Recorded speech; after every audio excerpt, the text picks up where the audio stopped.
Beware eggheads on a mission. There are a lot of them about and they do you and themselves no good whatsoever. Cummings, the Prime Minister's former chief advisor, is a handy case in point. His spleen before the Parliamentary Health and Science Beaks has seriously damaged him and raised questions as to how the PM could ever have hired him. Like a lot of bright people I have known, I wouldn't have paid him in washers for his judgment, though he was at least wise enough to preface his remarks before the MPs with the first recorded confession of his own fallibility. But this only confirms how silly he was to pave the way to the hearing with tweets calculated to show the government machine's incompetence and, by inference, his effortless superiority. Together, they were not exactly a convincing display of humility. Some of his charges defy credibility. Take the idea, generally denied in government, that herd immunity was initially the government's policy. What, when another egghead was forecasting 500,000 COVID deaths? He must be joking. Suffice it to say that had the government relied on the UK developing immunity by catching the virus, I, with my breathing difficulties, would not be writing this today. I think that the only outcome of the hearing is to demonstrate Cummings' unsuitability, leave aside his wardrobe, for the complicated business of government. I can understand why Boris took him on after the successful Brexit campaign. Why break up a winning team, even if it includes a weird egghead who has at least the merit of being recognized as a lively campaigner? But Cummings' campaigning brilliance has been exaggerated. The majority of the British public did not need Dom to tell them to get Brexit done.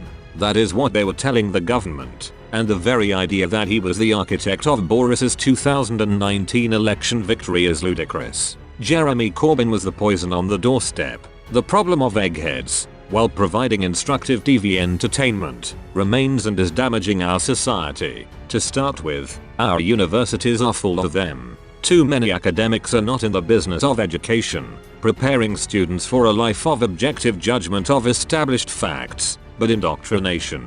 If they had their way, nobody would be allowed anywhere near a university union debate who did not embrace their prejudices. The cancel culture would have completely obliterated open discussion. History would have been rewritten with Kremlin-esque zeal, literature decontaminated and statues torn down. 3 cheers for Oriel College, Oxford, for refusing to remove Cecil Rhodes' image from its frontage. It is only one of the signs in academia that basic common sense is fighting back. The war will not be over by Christmas. It has a long way to go. Indeed, the world is so mad that I would not be surprised if I were to be made even more infamous than I already am for my links with slavery. After all, my parents were cotton weavers. And where did cotton originally come from? Why, from slave plantations. The same extreme madness inflames sexuality. It seems they have discovered an infinite number of gradations of gender. Some say more than 57 varieties, regardless of the facts of biology.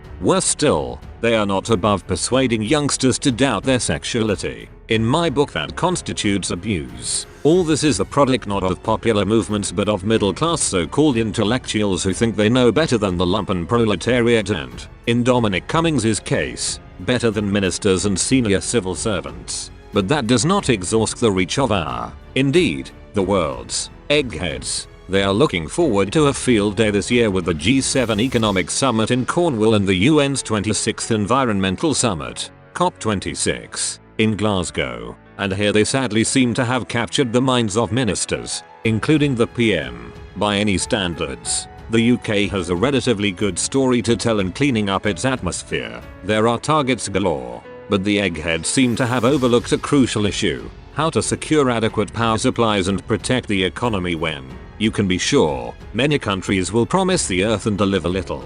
This week brought another warning of the risk to the nation's power supply with the rundown of fossil fuels and their replacement sometime with nuclear fission and, if we are lucky, by nuclear fusion by 2050. And don't forget all those electric cars to come and all those gas boilers to be replaced, and to hell with the cost. You might reasonably have thought that anyone with Cummings' advertised razor-sharp intelligence would have done something to sort it out by now. Yet it gets worse. We now have those virtuously superior beings inhabiting Extinction Rebellion and Animal Rebellion causing trouble with their blind environmentalist zealotry. We must do as they say. But if we all turn vegan and live on hay like the cattle they want to eliminate, won't methane output be maintained? After all, our digestive systems are not all that different. Evidently, They think farmers should grow nothing but plants, and to hell with the small upland farmer who helps to preserve the diversity of our precious countryside. If Cummings serves to promote a fight back against the ravages of eggheads with a mission,